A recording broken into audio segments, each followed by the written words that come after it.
法會主席 The President.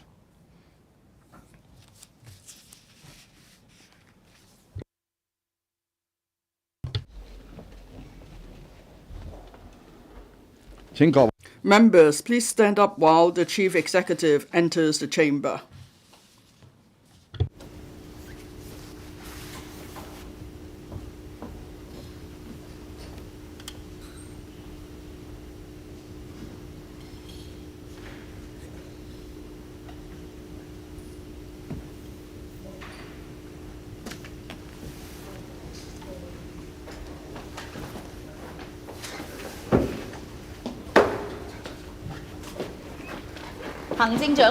The Chief Executive.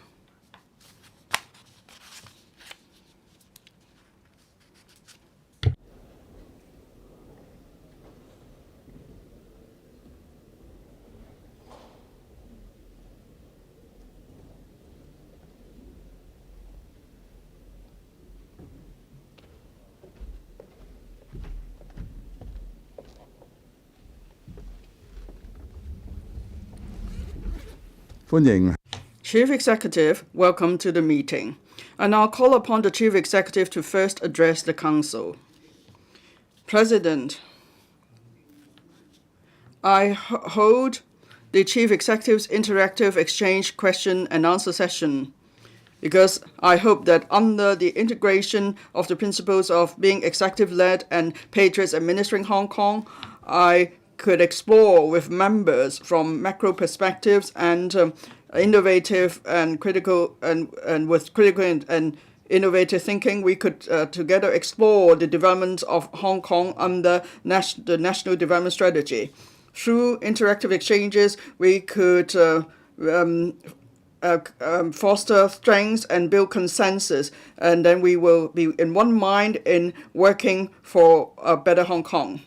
In the past few interactive exchange question and answer sessions, we explored various themes, including the themes relating to security and stability, development and happiness, in relation to the spirit of the 20th Party Congress and the two sessions.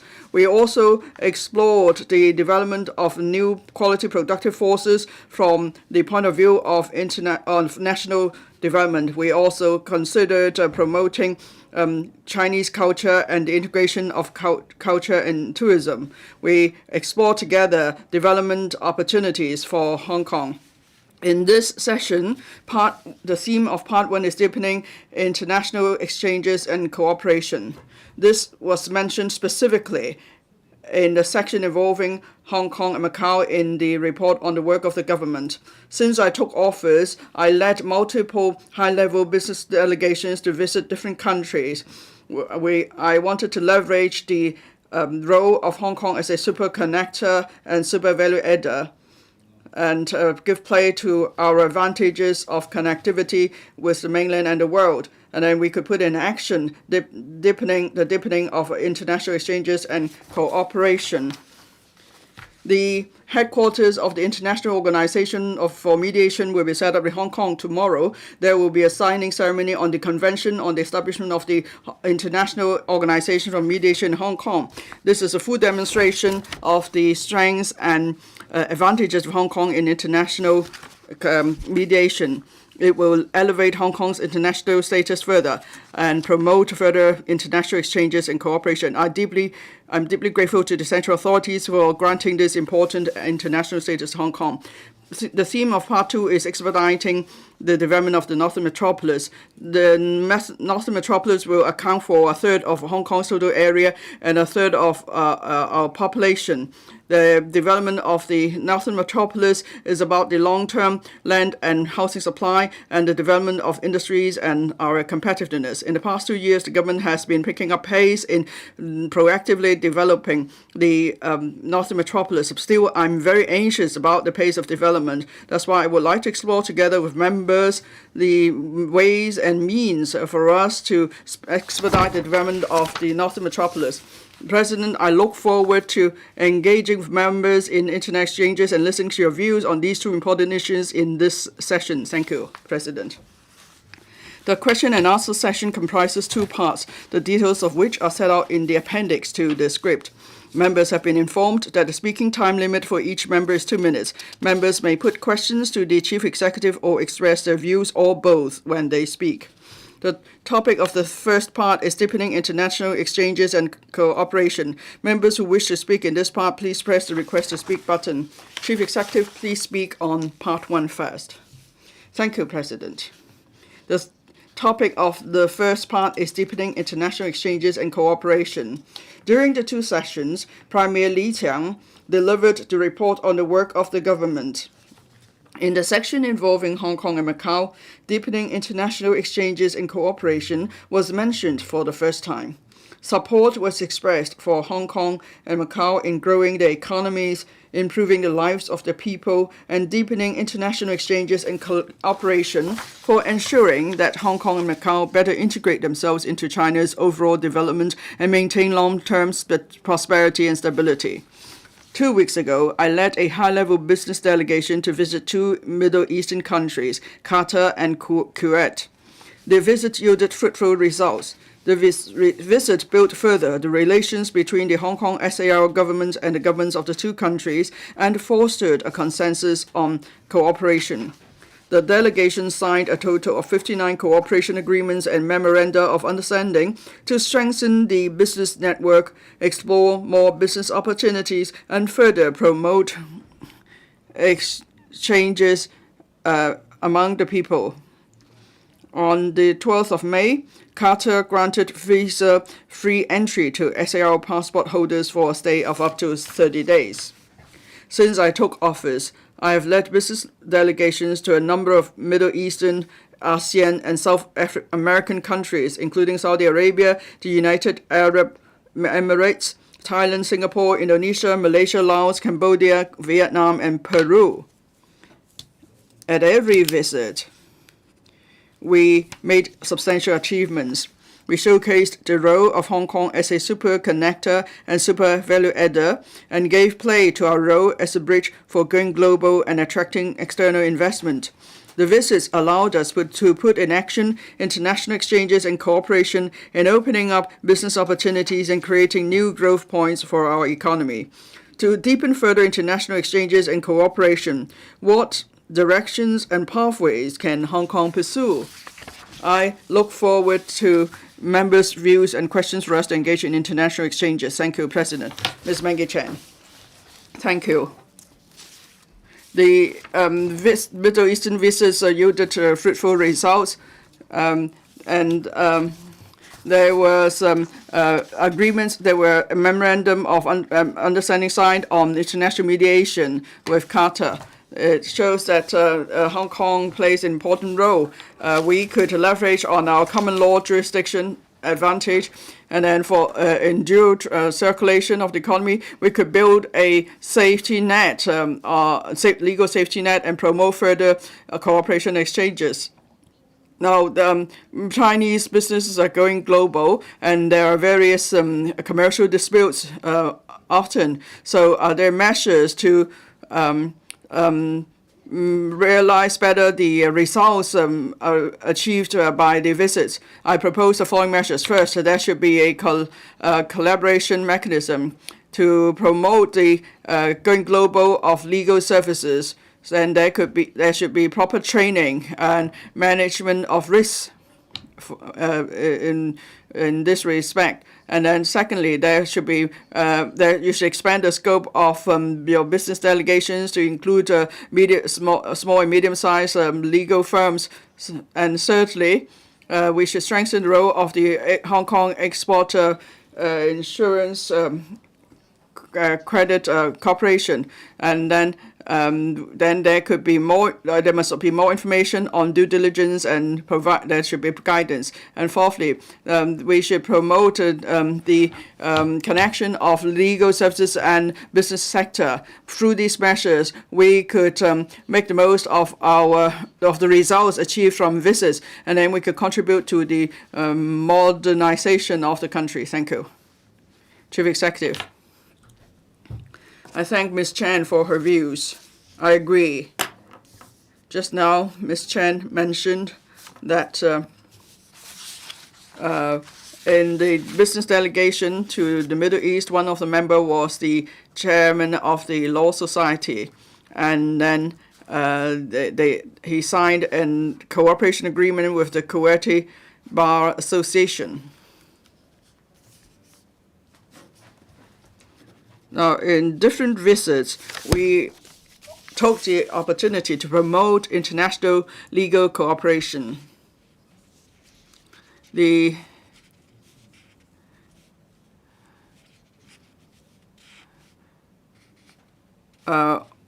Saudi Arabia, some agreements and memoranda of understanding were signed too in the legal field. Now, every time in my business delegation, there will be representatives from the legal sector, from various professions, and the business sector. Now, each delegation is about 25 to 30 members. It can be bigger. Otherwise, there will be issues with the arrangement. So I'm grateful to everybody who wished to join these delegations, and we try to identify suitable representatives of different sectors to join the delegation. And as Ms. Chen suggested, members from the legal profession should join our delegations. And in fact, they have been members of the delegations. Now, I said this many times, especially during the visits. Our representatives are led by the chief executive on the high-level delegation to visit other countries. The most important thing is to open the doors between governments, and then after the doors are open, if we want to seize upon the opportunities, then it depends on the effort of the different sectors. In the report on the work of the government, there's mentioned that Hong Kong must deepen international exchanges and cooperation. And Hong Kong means the Hong Kong SAR government as well as all other parties outside of the government. So for anyone who has the opportunity and the capability, share the responsibility of deepening international exchanges and cooperation. But of course, the government must take the lead and will set the direction. By taking the lead, that means I will open up the doors between governments. We visit heads of state, we foster consensus. And then the local business sector would know that, Hong Kong is a place where their country would like to build relations with and to also strengthen business cooperation. And once this message is sent out, then the members of the delegations must then play their role and put in an effort. So Hong Kong is our home, so we must all play our role in promoting the development of Hong Kong. That's why I encourage representatives of the legal profession to join the delegations. Of course, they could also go with the Law Society and the Bar Association to visit different places to strengthen legal collaboration with other places. The International Organization of Mediation actually is a new breakthrough for members of the legal profession.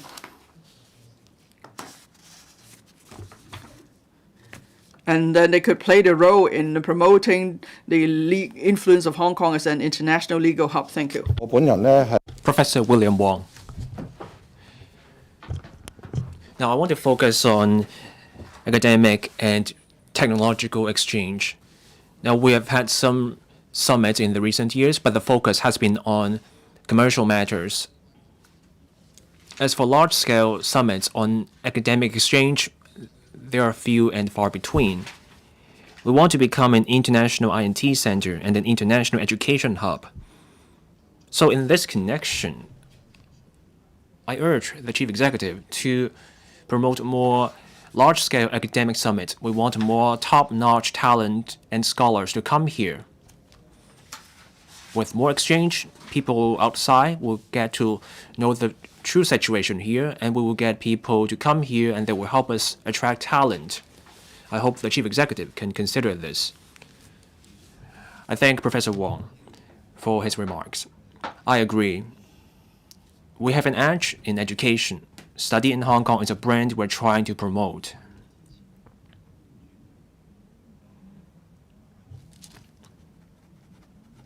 We will support and hold events in education. On education, we have held different events. In May, we held the Education Expo. There were speeches at the expo. Hong Kong is a diverse community. We have many strengths, so we should hold all kinds of conferences. Those on finance are needed because we're a financial center. We should also hold arts events.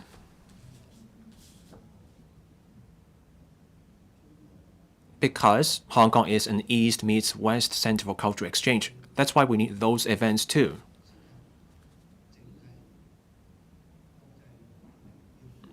We should also hold events on international relations. We have also held events at the community level, say the Global Prosperity Summit. LegCo members took part in holding the event. It was a success. So I do agree that we should promote our strength in education. We should showcase to the world what we can do, and that includes doing summit events. We are a diverse society. We have many strengths. So we need events in different fields. But there's only that much the government can do. We have 15 bureaus, more than 100,000 civil servants. There's only that much we can do. So we need different sectors to play their part as well. Schools, universities, heads of universities, we should all work together. We have events in science and technology and also finance. So I support expos and conferences in education.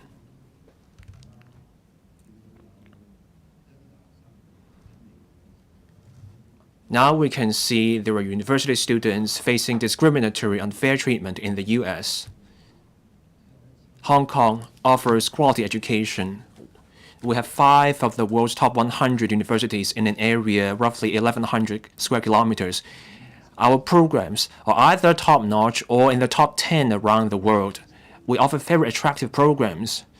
But to attract students here, we will need the sector to help.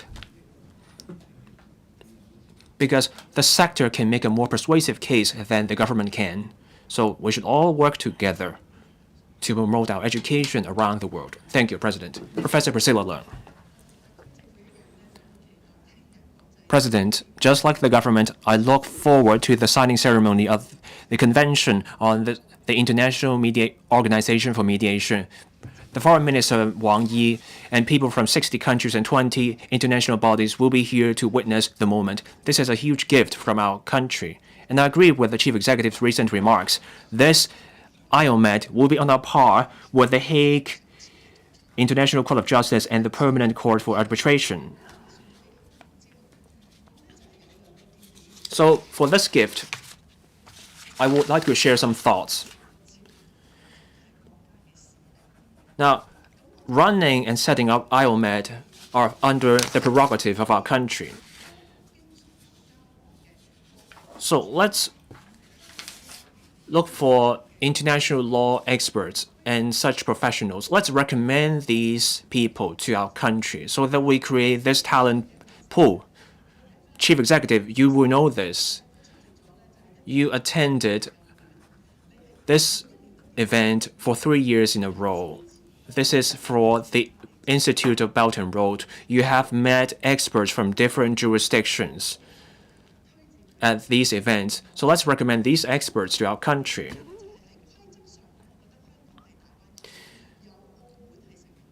Now, Macau has the civil law tradition. The mainland sticks to their own legal tradition, and we have our common law tradition. So we should all work together on working out the rules for IOMET so that we can get the best talent to get involved in this process. So my question is, how do we make use of IOMET to attract more talent and capital? And can we use it to help us join international bodies such as RCEP? Chief Executive.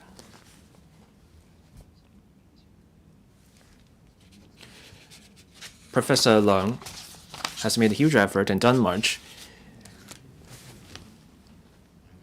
on this front, and I agree with her on her remarks. The establishment of IOMET will bring many benefits to Hong Kong. And this is also a momentous event.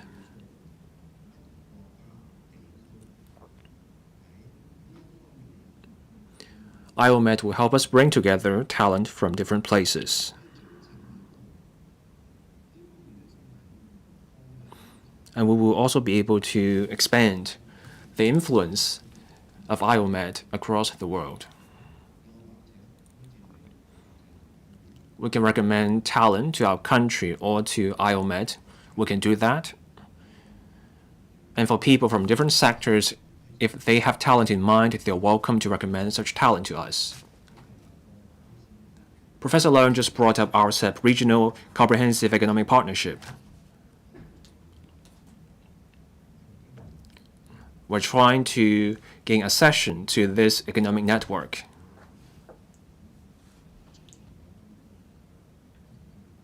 RCEP will bring different opportunities for Hong Kong. I have my own thoughts for sure. Now, on setting up IOMET, I do want to hear Professor Leung's thoughts on how setting up IOMET can help us join RCEP. Next week, an expert panel will join a forum on young entrepreneurs in Huangshan. There, we can discuss how one country, two systems can also bring benefits to RCEP members.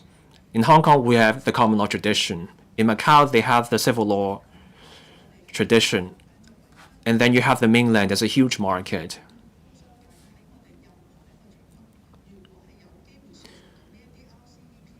So for our business sectors and professionals, we should try to persuade RCEP members to let us join. We can invite those people to come here. We don't always need a large-scale summit. We can have a smaller scale setting to help them understand the situation here. We can build people-to-people bonds, and then we can overcome needless barriers. So I hope we can help with that during our trip next week. Chief Executive. I found something in Professor Leung's remarks inspiring. In trying to join RCEP,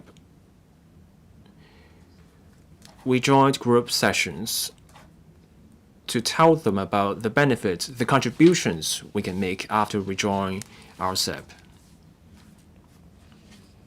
We have rule of law in Hong Kong. We have an edge here. And we should be making a case on these grounds so that we can tell our members about our strength and our contribution, that we can help resolve disputes. Disputes do happen in business. That's why we have IOMET. IOMET aside, we also have arbitration. We are the second most popular seat for arbitration, and we are on a par with another economy.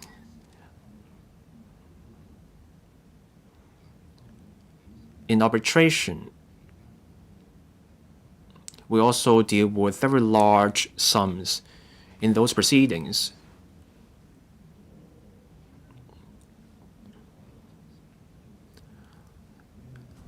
Our arbitration focuses on international proceedings, whereas other places may have a more regional focus.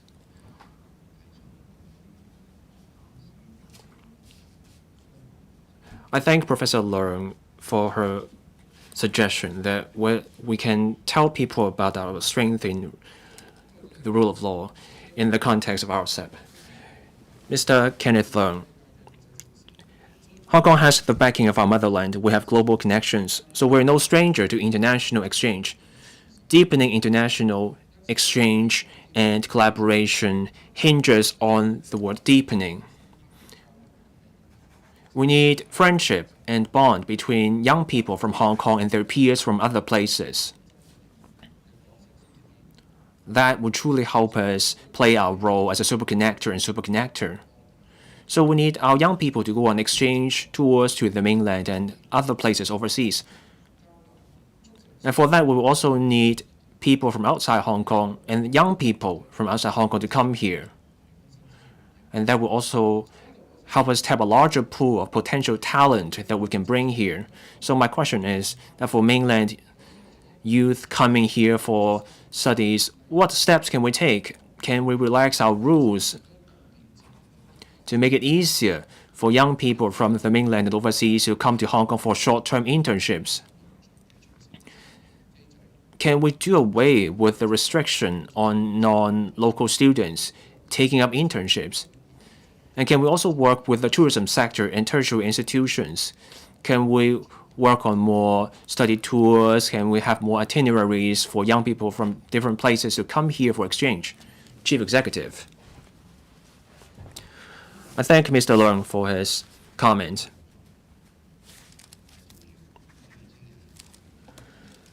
International collaboration and exchange involving young people matter.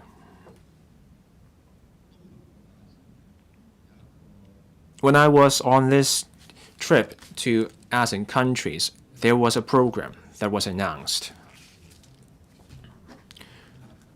And this is something about Jakarta's Economic and Trade Office. Now, we had this arrangement about internships for young people from Indonesia, Malaysia, and Brunei.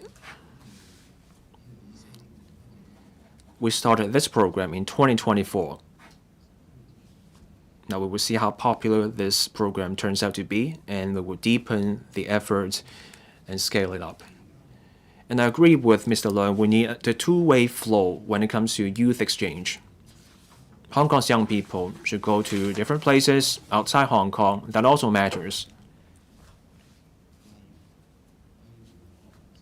That's why we have this program for our young people to go on internships at the United Nations or to other countries. We send our civil servants there.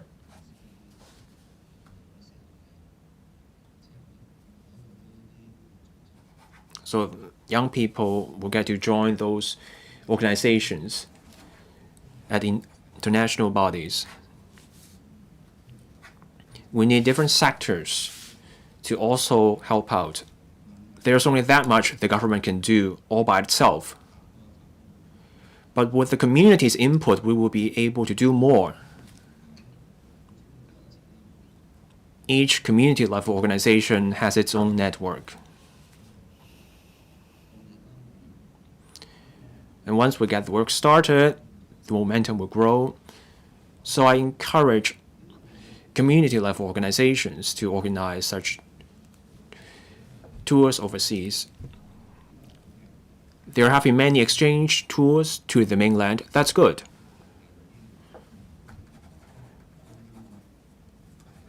We should also encourage and promote exchange tours to Southeast Asia. Now, I attach particular importance to youth exchange involving Belt and Road countries. So we have the Belt and Road Scholarship, and we have expanded the scholarship. We also need schools involved. Schools have ties with their mainland peers and their overseas peers. So it's also important to have exchange programs for university students. So we should all work together on youth exchange.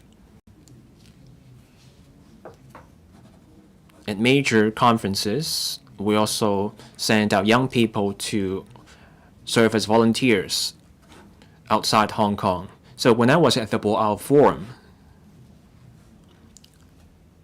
there was a team of Hong Kong volunteers at major sports events such as the games at Hangzhou. There were young volunteers from Hong Kong. The sky's the limit, that's the saying. So we should all work together on this. Thank you, President. Mr. Rock Chen. First of all, I would like to thank the Chief Executive for leading over 20 mainland enterprises to visit the Middle East. That fully demonstrates Hong Kong's unique role as a super connector and a super value adder. And then a number of mainland enterprises said to me, now for both state-owned enterprises and private enterprises, they have a strong wish to go global. Because if they don't go global, then they will go out of business. So Hong Kong is the best, is in the best position to help mainland enterprises to go global because we have world-class professional services. We have an absolute advantage, and then we are totally linked up with the international trade system, and then we also have expensive networks and connections. So I would suggest that the SL government and the TDC to set up a regular platform for linking up professional service to mainland enterprises on the mainland. So then those businesses who want to go global, they could join this platform, and then they could link up with our own professionals, and then they to provide them with service, and then we could learn about their needs, and then the two parties will both be on the platform, and then there could be one-stop service. So this is just a modest idea for the Chief Executive's reference. Chief Executive, thank you, Mr. Chen. I agree to the direction, and we could also step up what the government is doing now. What Mr. Chen has suggested is actually similar to what we are doing now on the part of the government. We have the ETOs, we have the TDC offices, we also have the Invest Hong Kong offices,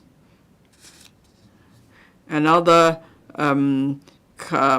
consultant points. So in total, there are 89 units, 19 ETOs, for instance. On the mainland, there are five ETOs, and then the DDC have 13 offices on the mainland. Invest Hong Kong, 19 offices, 5 on the mainland. So these is exactly what they are doing. It's very similar to what Mr. Chen has suggested. So the three bodies must work together to promote Hong Kong. Now they provide advisory services. They also help to match businesses, and then they provide advice on professional services. They even recommend a relevant network. So this is exactly what Mr. Chen has suggested about building a platform. Under the current mechanism, well, Mr. Chen, what else we can do to strengthen the network? I'd like to listen to Mr. Chen. Mr. Rock Chen. Chief Executive, I think first of all, the SL government needs to find ways to consolidate the different bodies because they have their own KPIs and their own objectives. Maybe you could start a pilot scheme, and then there could be a common platform, and then all the relevant departments and bodies such as ETOs, CDC offices could all join the platform because to mainland businesses, they don't know whether they should approach the Invest Hong Kong or the ETO. So there is a need for a common platform. And then both parties have to register on the platform. Now, on the one hand, we have licensed professional service providers. On the other hand, we have the mainland businesses. They will see what services they need, and then all these parties are on the platform, and there must be regular matching sessions and briefing sessions. So it's more than just putting them on the platform. Now, this is just an initial thought. It needs further development. So we need to have the platform. We bring the two parties together, then they could get to know each other, and they could start talking. But of course, at the end, whether their cooperation will work is up to them. And if the platform works well, then we could expand the scope of the platform to cover more participants and more sectors. Now, if the chief executive thinks this is feasible, then I'll be very, very happy to help as well. Chief executive, thank you, Mr. Chan, for being willing to join this platform, or in this effort to build a platform. Now, the ETO and the Invest Hong Kong actually are in themselves a platform. Now, there are three parties involved in the promotion of Hong Kong, and this is the same to the concept of a platform as suggested by Mr. Chen. But then they're actually doing more than what a platform does. So instead of just having a single platform, incorporating different units, well, the different offices are actually making proactive effort. Now, some of their offices may not overlap, but in some cases, maybe a market is too big, so some of the offices may overlap, but still we have an expensive network. And then for anyone in their own sector or profession, if they have the network, if they want to be involved, we more than welcome that. So please let us know how you would like to take part. Now, the platform is actually managed by the Commerce and Economic Development Bureau. Here we're talking about the ETOs, the TDC offices, and the Invest Hong Kong. They're all under the jurisdiction of the CDB. So actually, what we're doing is the same as what you're suggesting, Mr. Rock. Thank you for your views. Mr. Martin Liao. Now, before we talk about the Northern Metropolis, Chief Executive, how are you going to make use of the top-level arrangement to bring in businesses and talents? And how can the government play a suitable monitoring role? And then there must also be suitable flexibility to deal with the rapidly changing markets. Now, for example, would you consider making reference to the arrangement for the Hetao Hong Kong Park, and then there could be further, discussion, consideration of setting up one or more statutory bodies, and then the different bodies will be responsible for the high-level development and planning of the different zones, and then there will also be lead businesses taking up day-to-day management and taking up the effort to attract businesses and talents. Well, this is actually an issue about the part two, but if you want me to give a reply here, I'll be happy to do that. Yes, please do so. Thank you, Mr. Liao. Well, I know you're keen to talk about the second topic. It's the same for me, because both topics are equally important. On the Northern Metropolis, as I said, I am really anxious about speeding up development.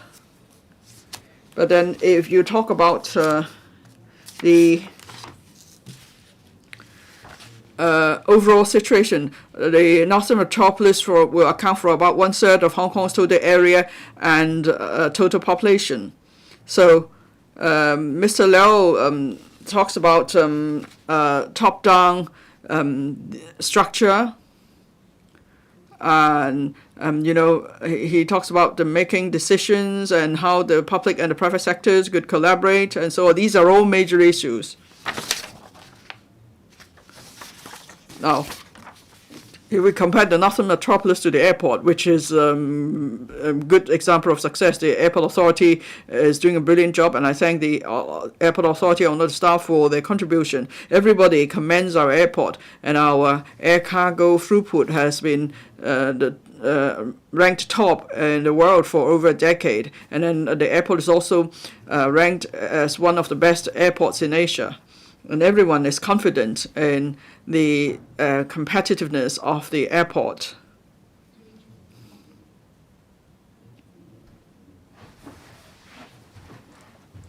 But then the size of the airport accounts for about 1 or 2% of the total area of Hong Kong. The Northern Metropolis accounts for a third of the total area of Hong Kong. So in terms of the overall planning, structure, design, resources needed, market support, and so on, we are talking about a massive scale here.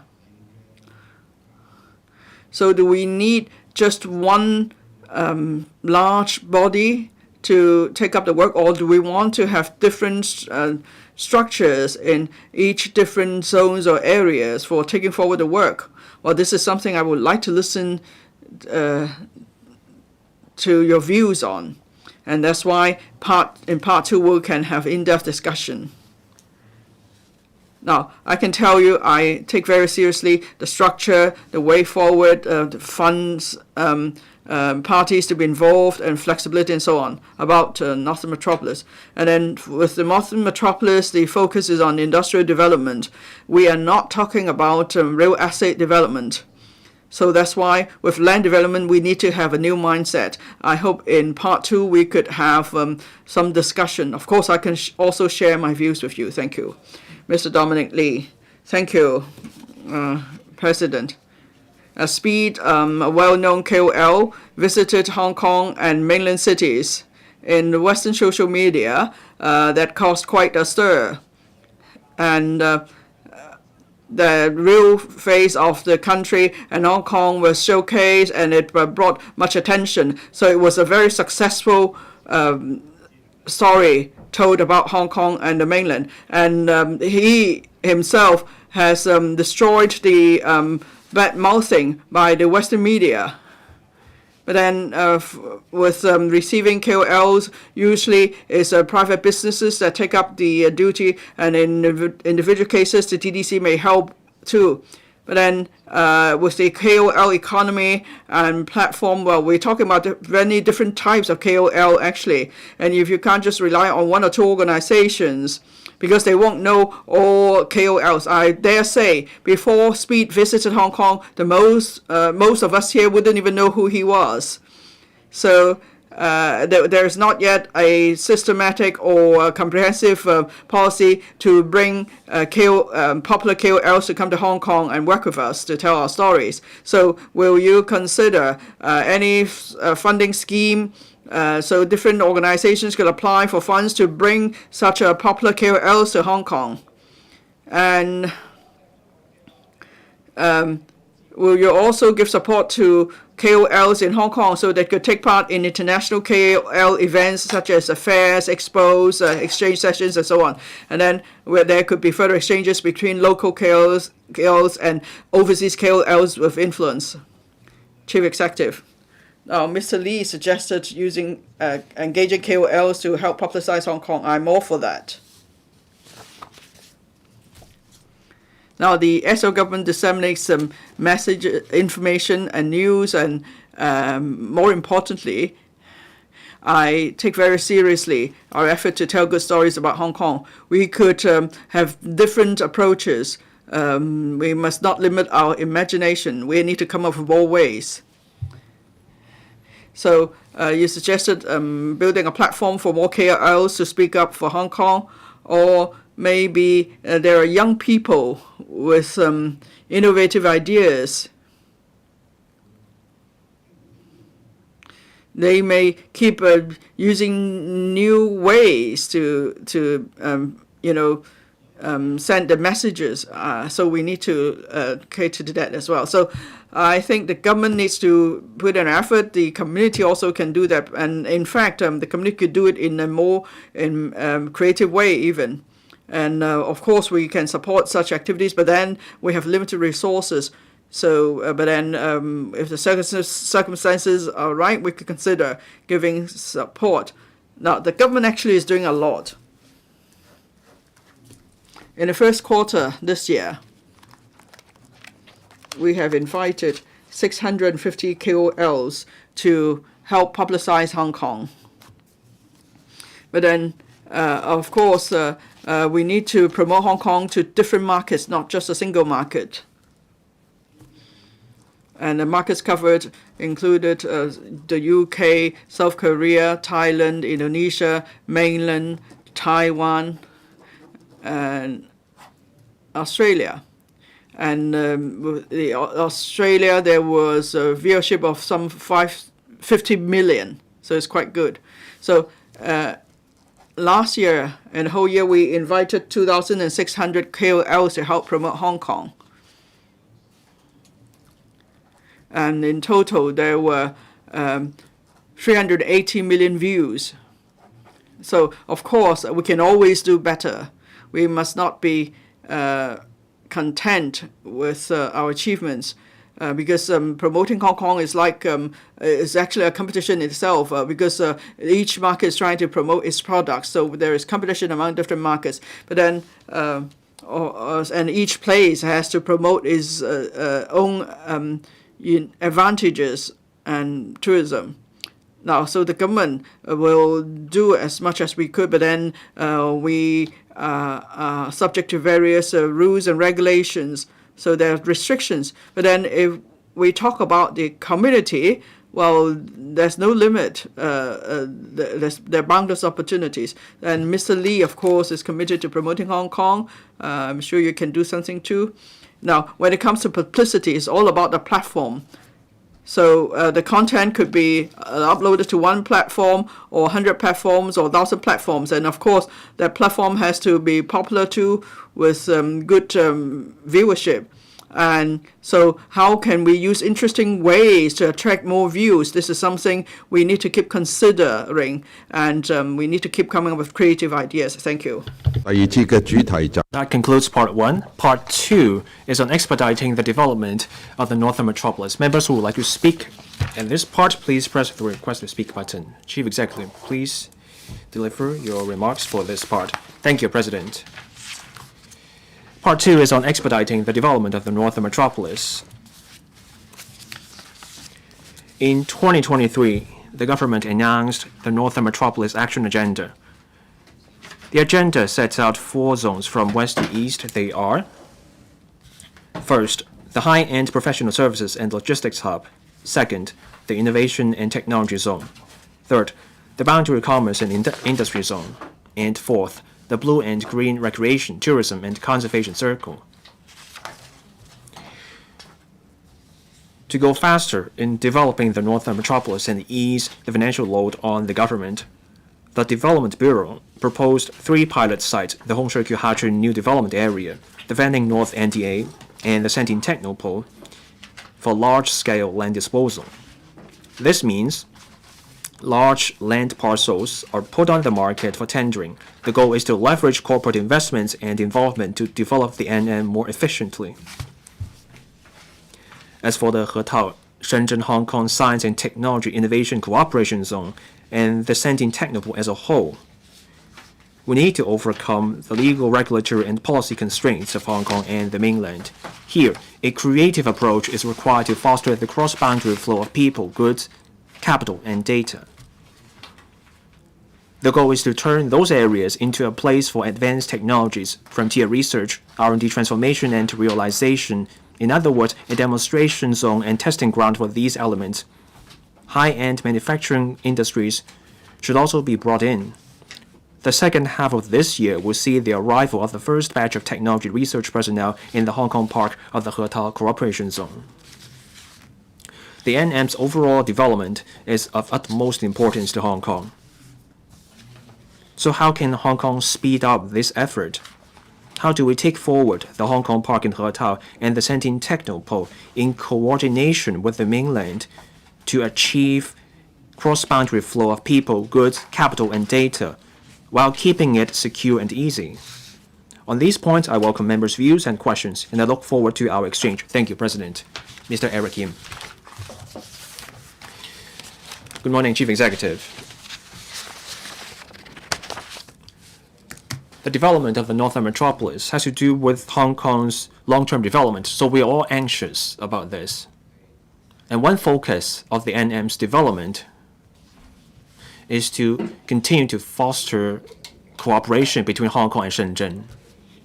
And this is also a key area in the GBA initiative. And we should pay attention to the boundary commerce and industry zone, and we should move faster. This is one among the 4 zones. At that zone, you will also see connection with the 4 ports on the Shenzhen side. So, in our collaboration with Shenzhen and Guangdong province, what effective measures will we take to increase the investment of Shenzhen in the Northern Metropolis so that in INT development, warehousing, port development, how can we deepen collaboration in those areas? How do we strengthen our plan for the boundary commerce and industry zone on the Hong Kong side? Chief Executive.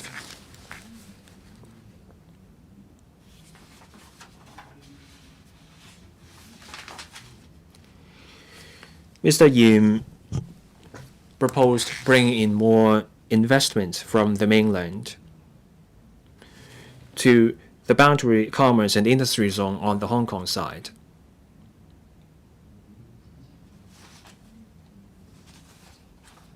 On industries and support for them, the government is doing a lot on this.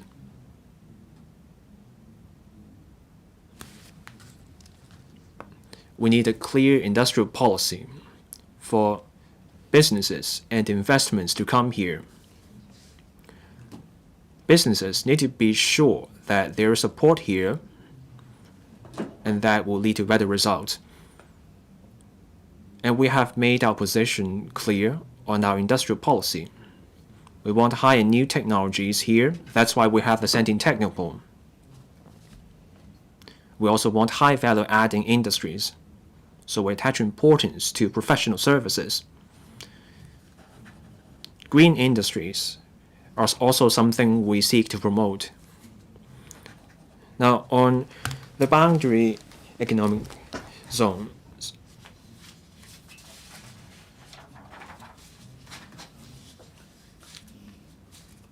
we're looking for industries that can foster the collaborative development of Hong Kong and the mainland.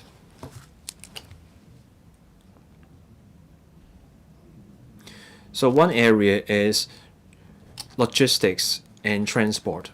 Now, to the very west of the Northern Metropolis, there will be a new rail link linking up the Hong Kong side with Shanghai. That's for logistics and professional services. As for the boundary commerce and the industry zone, there will also be something for logistics.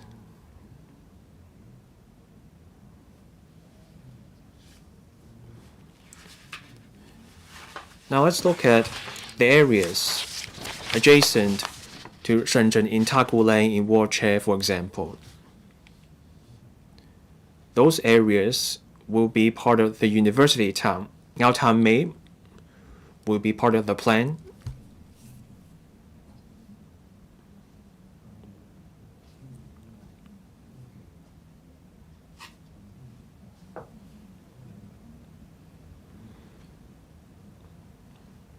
When you want youth exchange, innovation, and research, universities can play a key role.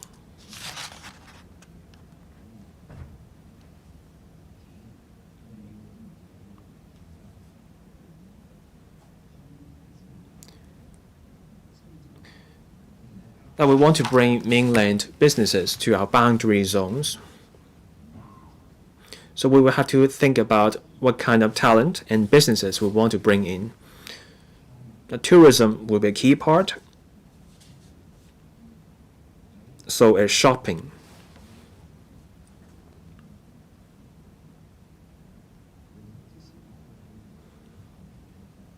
And they will make a difference for the economy right away. So can there be dedicated funds, for example?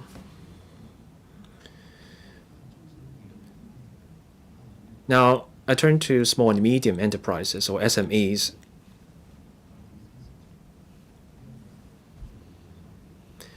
SMEs can tap the mainland market for new opportunities. We have schemes on e-commerce targeting the mainland market.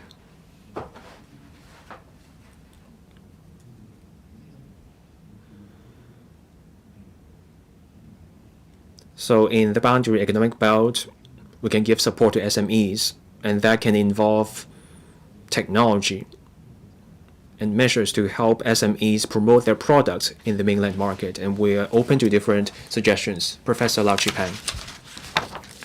Thank you, President. Good morning, Chief Executive. Recently, Harvard University was subject to this ban on enrolling foreign students, so those students have to go elsewhere. And non-U.S. professors and faculty members will have to leave the U.S. So will we capitalize on this opportunity to go high profile in expanding our university towns in the northern metropolis?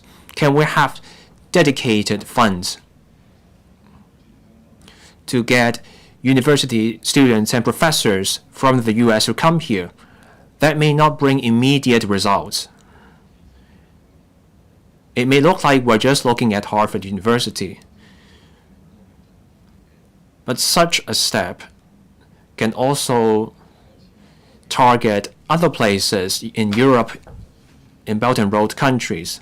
This can be an opportunity for us to showcase our strength as an international education hub. Chief Executive.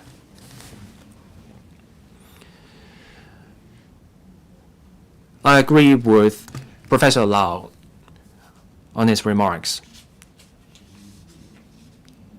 At the recent media briefing, I also said, for students subject to unfair and discriminatory treatment in the U.S., we welcome them here.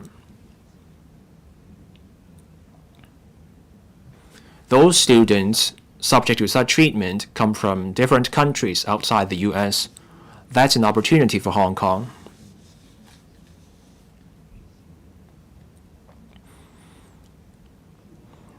We should treat students subject to discriminatory treatment with fairness.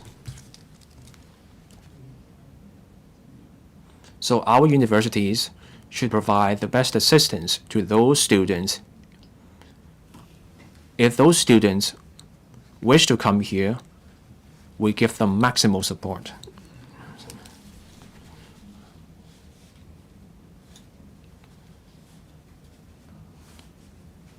So we do that through talking to alumni associations of Harvard University. So we tell them about our plans.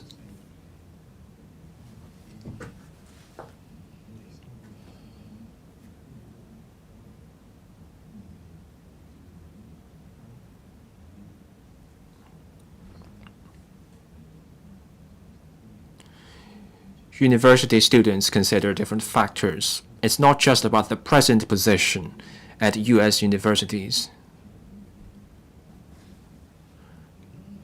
What happens now will affect the decisions of those students. Hong Kong has an edge here. We have 5 of the world's top 100 universities. We offer a variety of programs. Some programs are among the best in the world. Some are in the top 10, others in the top 20.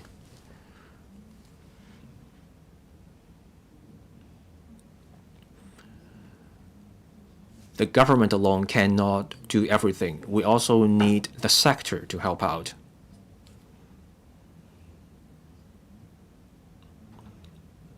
The Education Bureau has talked to our universities, and we got an overwhelming response from our universities, and I find that motivating. So we should all work on this. Professor Lau Chi-Pang is an influential figure in the education sector, so let's all work together, and my position is clear.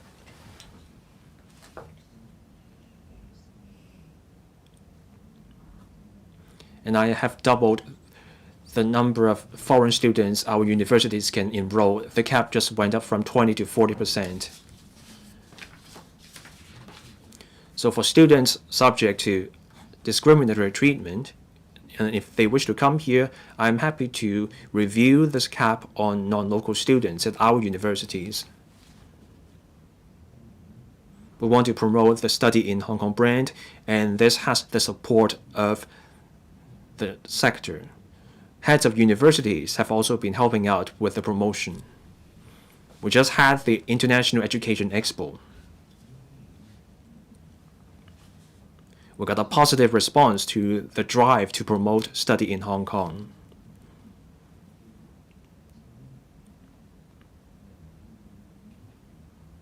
So we should seize this opportunity arising from the unfair treatment given to university students in the US. This is an opportunity, and this is also a direction in our drive. And we should be leveraging our strength and work on this. Mr. Frankie Yik, thank you, President. Chief Executive, I represent the transport and logistics sector. In the Northern Metropolis, the government is going to adopt the large-scale land disposal model. We welcome that because we believe it could speed up development. But then at recent meetings, we found out that the so-called large-scale land disposal is not quite the same as what the agriculture as what the sector has in mind. Now, there will be several land parcels, and there will first be planning, and then interested parties could take part. So it's more or less like the public-private sector participation. But then the sector I represent believes that you should adopt industry park model.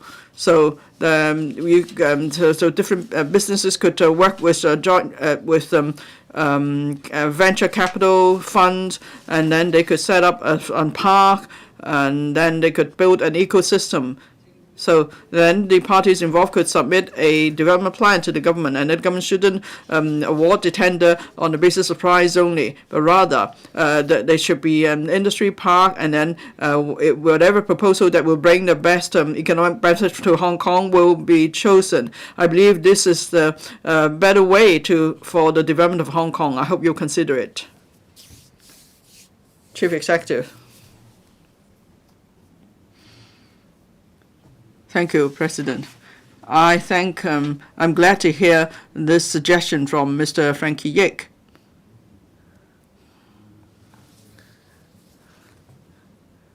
Now, over the years, when the government discussed land and housing proposals, the angle was always land and housing, and there was little mention of industrial development.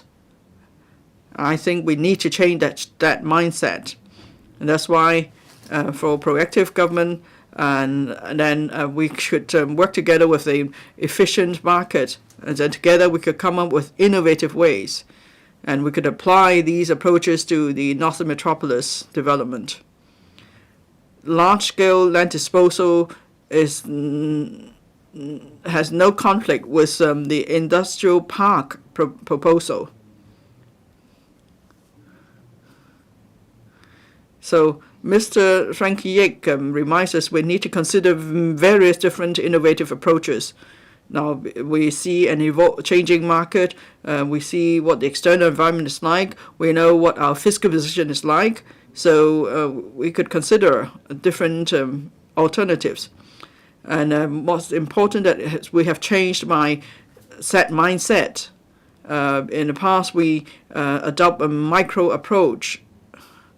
But now we want to adopt a macro approach in taking forward industrial development.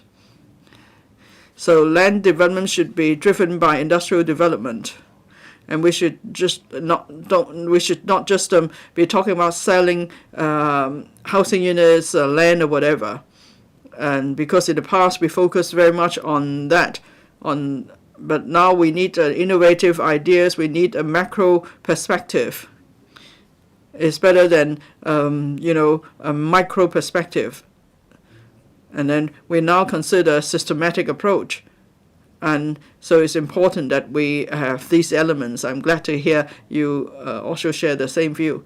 Now, at many of the interactive exchange question and answer sessions, I said that we need to elevate our mindset and our outlook. We should consider the bigger picture. We should consider macro aspects and promote development while we consider micro issues such as people's livelihood and so on. Because if we take outlook at a high level, then we'll see there may be different trees of different heights, but then all our trees added together may matter as much as big forests in other countries. So it's important that we have macro perspective, and so I definitely will take your view suggestion back to my government for further discussion. And we need to adopt innovative approach. And then we must be industry-driven in the development of the Northern Metropolis. Definitely will do so. Thank you. Mr. Chen Kim-po. Thank you. Now, one of the purposes of the development of the Northern Metropolis to promote industrial development. But then, and the Northern Metropolis is next to Shenzhen, so it could be a new platform for collaboration with Shenzhen. We could have complementary development to achieve the best economic result. Now, Hetao, Hongshui-Q, and so on, these are all important development initiatives and strategies. Now, Northern Metropolis is a complex project because of its immense scale. And with any projects, it takes time to develop, and then we also takes funds. If we could compress the development program, then we could also save costs, and then more will be interested in investing in Northern Metropolis. Now, the Santin Tennopo completed its planning process in September last year, and it's already received funding approval from the Finance Committee to start works. So it's moving much faster by 2 or 3 years, as it would be the case previously. So we are speeding up things. Now, with some land development, streamlining the administrative procedures, and then providing better high-level steer and coordination, involving the market more, and so on. This will help to share the cost, and it will help to contribute to the faster development of Northern Metropolis. So what's your view, Chief Executive? Chief Executive? Thank you, Mr. Chen. Now, I have raised this subject of expediting the development of the Northern Metropolis for discussion today because I'd like to listen to your views. Of course, I have my own ideas as well. I just want to see whether your ideas match with mine.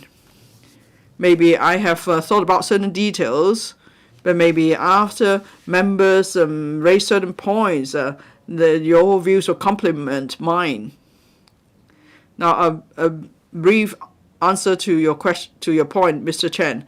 I totally agree that on different fronts we need to work faster and in greater depth. But then, Mr. Chen, from your point of view, now when we talk about reform, the first thing we have to consider then is it's about attacking the bottleneck, as is often mentioned in management studies. So we have already improved many of the procedures. I think we have amended some 6 pieces of legislation. About planning applications or and so on. We speeded up the process by half. So, Mr. Chen, where do you think the bottlenecks are? Where are our shortcomings? And in what processes do we need to improve further? Mr. Chen. Well, I didn't raise that point randomly. I'm not an expert on Northern Metropolis, but I've done some, quick studies and surveys. I've also talked to the responsible officials. Now, the frontline officers always have the best wisdom. They know what's going on. They will come up with the best solutions. I also talk to the real estate developers because they will be investors. And then they will know what challenges they will face. That's why we need to address the bottlenecks. Now, the devil is in the details, as is often said. Now, maybe this issue involves many different parties. But we need an ultimate approval authority. Otherwise, things will be much slower. So if you could do something about that, it will make a huge change. As for other legislation and so on.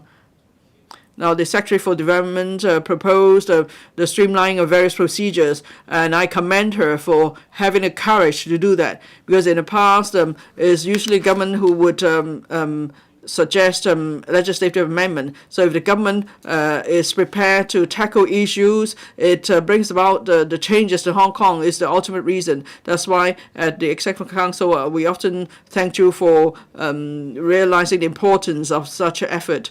So officials in charge need to have empathy. They need to take this as their own issue, and they mustn't think that it's other people's money.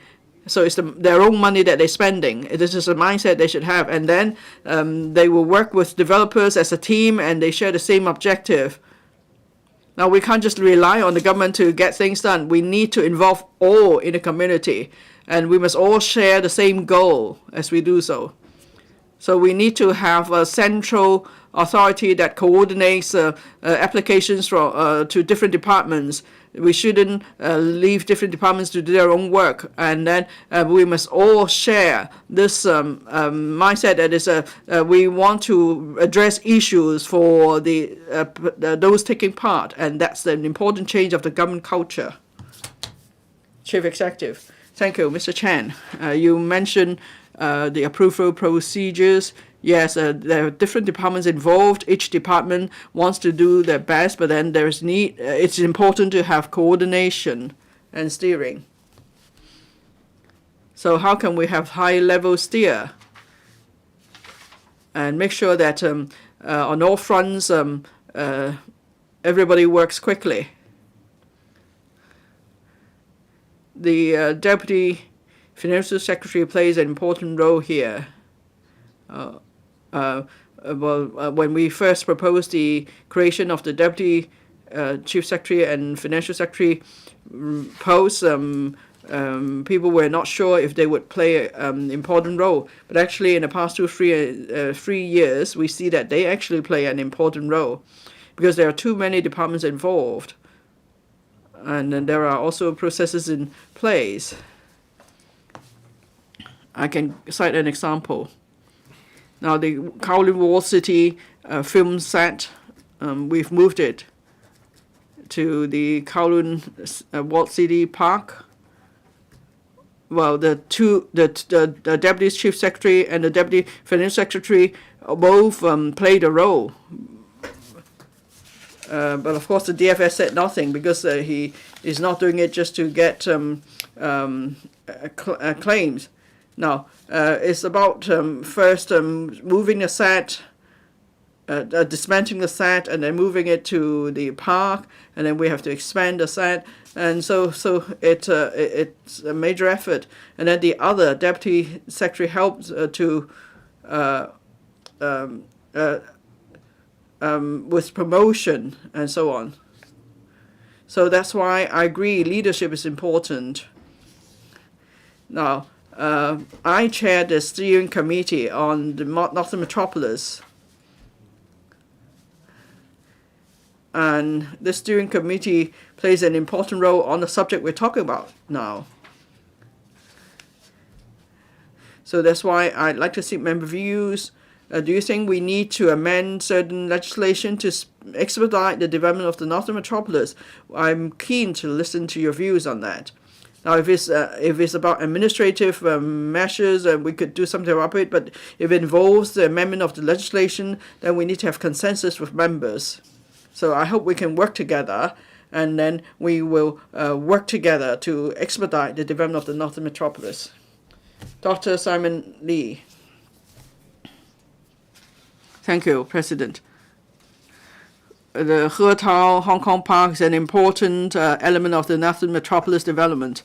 I'm glad to see that the people will soon be moving into blocks 8 and 9 of He those are the laboratory blocks, and so the wet laboratory actually. But then if we only have the wet laboratory without offices, so when the sector moves in, they will encounter difficulties. They can't just have a laboratory without office space, but then the office blocks could only be completed in 2027, the soonest. So are there ways to help the sectors to move in as soon as possible? There are certain ideas put forward. For example, maybe in a wet laboratory block, you would allow some space for office, and then you will charge the rent accordingly, because usually the rent for laboratory is higher, so it's not suitable to use the space as office. Or could you also set up some temporary offices for use for the time being? And then in the long run, when you consider the development, future developments, including layout and so on, you will have regard to the actual needs, and there also has to be transportation support. And would you also consider allowing the parties to build their own offices or to share to laboratories? Because right now it's not so convenient to use the laboratories, so maybe there could be sharing of laboratory facilities built, say, by the mainland with monitoring by the Hong Kong side. Thank you. Chief Executive.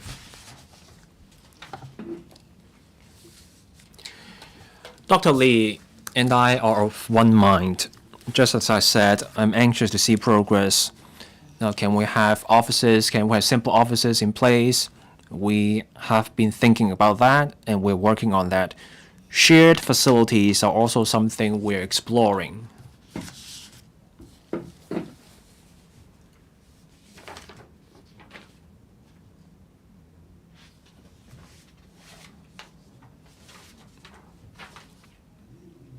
So bureaus and departments work on things when problems come up.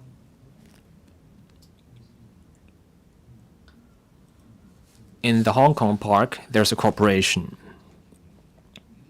taking forward the work. And it's important that we learn about the needs of businesses. The issues brought up by Dr. Lee are something that we are aware of.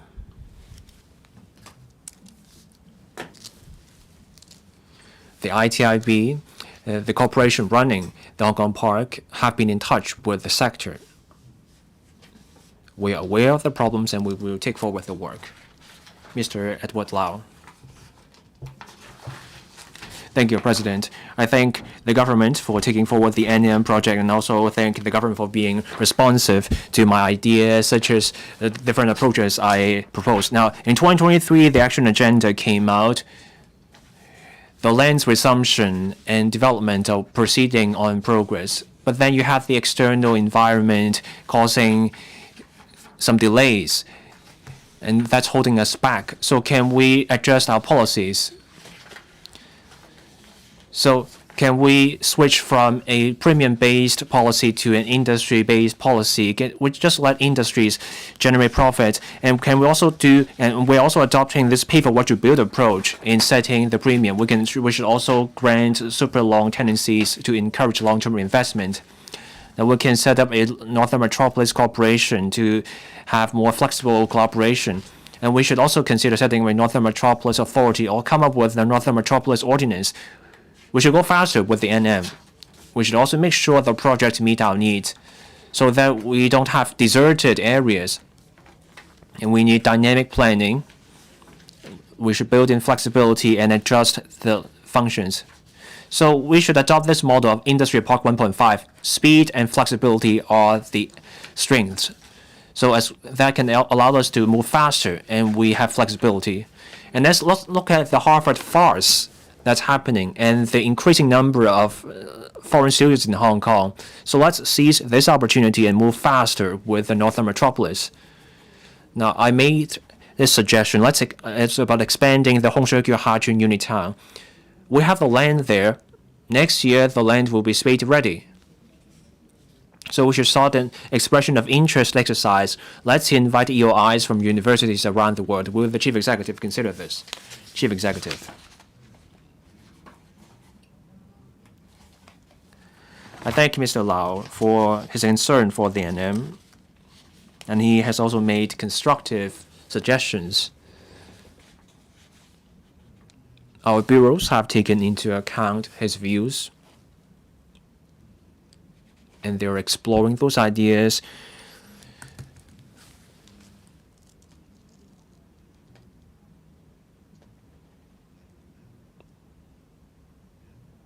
Mr. Lau just brought up some ideas such as large-scale land disposal, and that's already in progress now. And also the concept of pay for what you build. This is under consideration, and we will explore ways to implement it. Say you have a land exchange involving private land. The money can be used to offset the premium. So instead of charging the premium based on the maximum floor area, we charge based on the actual amount of structure built. That's a pragmatic approach. The external environment is unfavorable, developers are under stress, so we should be coming up with creative ways of doing things. Now, there are some areas where I would like to hear further views. Before that, I want to address some points, such as the idea of Industry Park 1.5. We should promote industrial development based on our strength. Now, from what I know about Industry Park 1.5, I believe it means we should combine and we should have this hybrid of the primary sector and the secondary sector. For Hong Kong, we should pursue a integrated approach. Now, if our strength lies in the tertiary sector, meaning the service sector, for sure we shouldn't hold it back. You can have different combinations, secondary sector, tertiary sector. We need flexibility. I do agree with the member on the concept behind this. We should leverage the strengths of different sectors and achieve integrated development for maximum effect. Now, on moving faster with the university town, I agree. Hongshouqiu is roughly 5 to 10 hectares in area, just below 10 hectares.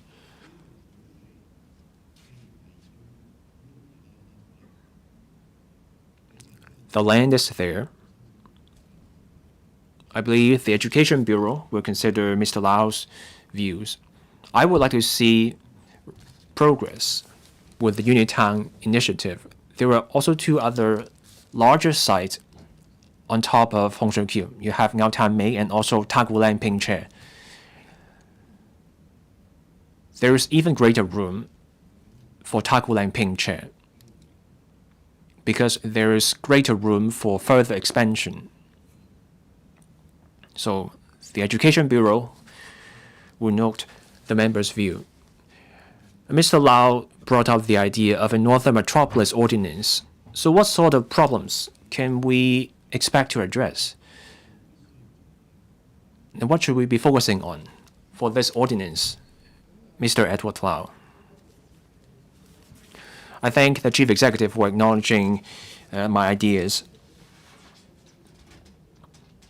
This future ordinance should go hand in hand with the NM Corporation or Authority. It's 300 square kilometers. The area is a third of Hong Kong size. So should we have an NM authority? Let's look at the Shanghai Authority. It used to be 14 square kilometers. Now it's running an area of 120 square kilometers. So it's roughly on a par with the Northern Metropolis. It covers Bao'an and Nanshan.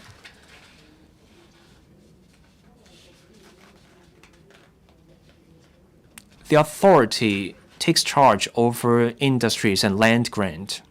So for the Northern Metropolis, maybe we can learn from that, learn from Shanghai's experience. And we can learn from the mainland and overseas. So for Shanghai, they have their dedicated legislation. In Shanghai, there's the Lingang area. They have this Lingang new zone. So you have innovation and technology and industrial development. So for the northern metropolis, we also have to bear in mind the cross-boundary flow of people, goods, data. So we need new policies to take down barriers.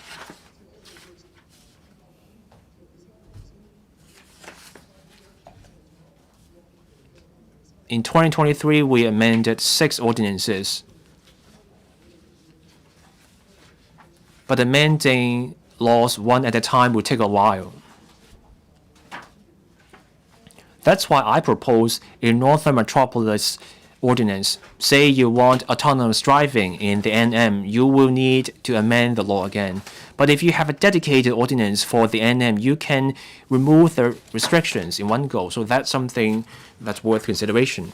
Chief Executive. Chief Executive, please deliver a concluding speech. President,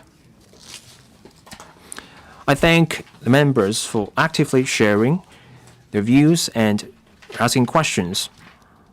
I find the interaction very helpful. The goal of my policies is to grow the economy and improve people's lives in an effort to create a better future for Hong Kong. Deepening international exchanges and cooperation is crucial for exploring markets and driving the economy. It also enables Hong Kong to serve its function and play its role as a super connector and super value adder. And it will also bring greater economic benefits that will let people share in the success of development, improve people's lives. The northern metropolis makes up a third of our total area. And that area will also make up a third of our population. Developing land and housing will improve people's lives. That area will also be a new engine for our economic growth. There will be industries, jobs, new technologies. The NM will also bring this win-win outcome where Hong Kong complements the mainland, and it will also bring about explosive growth where 1 + 1 is greater than 2. People will get to share in the success of development, and that will improve people's lives, and people will have a better future. One country, two systems is now at a new stage. We now have the executive-led model, and we also have patriots administering Hong Kong. We all work together to achieve greater results. I am confident in the overall positive trajectory of Hong Kong. Once again, I thank members for actively sharing their views. They have made many constructive and inspiring suggestions and comments. My team and I, different departments and bureaus, will consolidate their input and we will consider them in policy making. The Chief Executive's interactive exchange question and answer session ends. The Chief Executive now leaves the chamber. Members, center please.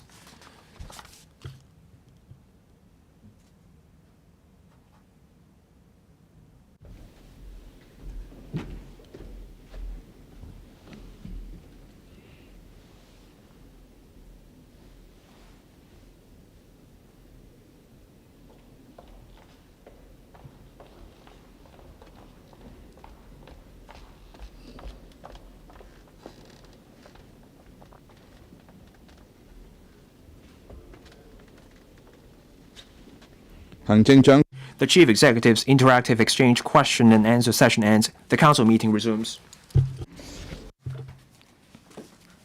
Members' motion with no legislative effect. Mr. Lerman Kwong's motion on reviewing the hawker management policy and invigorating the local economy. Mr. Kwok Wai-keun will move an amendment to the motion. The Council will proceed to a joint debate on the motion and the amendment. Later, I will first call upon Mr. Lerman Kwong to speak and move the motion. Then I will call upon Mr. Kwok Wai-keun to speak, but he may not move the amendment at this stage. The joint debate now begins. Member who wish to speak, please press the request to speak button. Now call upon Mr. Lerman Kwong to speak and move the motion. President, I move that the motion as printed on the agenda be passed. That is, reviewing the hawker management policy and navigating the local economy. I move this motion to scrutinize the current policy to revitalize the hawker culture in Hong Kong.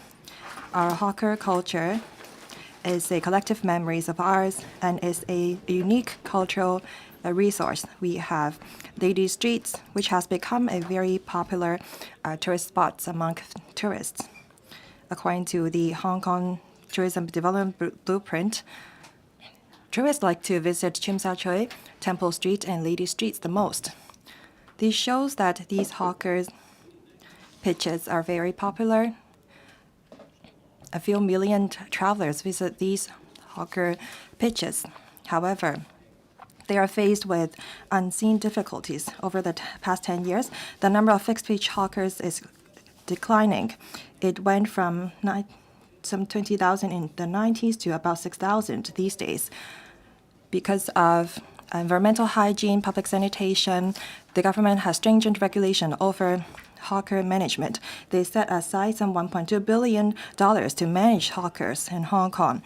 I understand that back in the days, the government allowed hawkers to survive while regulating them with stringent rules in order to safeguard environmental hygiene. But these days, as we talk about tourism is everywhere, should we prioritize public hygiene only? Should we not see hawker culture as a characteristic of ours or develop it into one of our tourist hotspots? I've moved this motion, hopefully, to ask the government to review the hawker management policy so that we can help fixed pitch hawkers to revitalize local economy and turn it into something that drives our economy and our tourism development. Now, on fixed pitch hawkers, when I drafted this motion, I asked hawkers in the Lady Streets, Temple Streets. I heard some unique views. Now, the types of commodities that are allowed to be sold at fixed pitch hawkers are clearly set out. That's why the types of commodities that can be sold are very limited. Hawkers can only sell a certain type of commodities. Although the government relaxed some of the restrictions allowing hawkers to sell prepackaged food, they have to choose one commodity to sell. This limits the innovation of hawkers, and they will not be able to catch up with the times. Over the short run, I think that we should put in place a mechanism to relax the type of commodities that can be sold. For example, allow hawkers to sell prepackaged food and dry goods at the same time. We should ask traditional hawkers to sell unique goods in Hong Kong and to create a Hong Kong souvenir streets so that tourists can have a taste of our local crafts. And there is also an aging population among hawkers. According to the government statistics, the age of fixed pitch hawker licensees is around 60 to 79. That amount to about 31,000. There are only 145 hawkers who are aged below 40. I think that we have to amend the outdated policy to allow hawkers to hire assistant. Currently, assistant cannot operate the pitches without the presence of hawkers.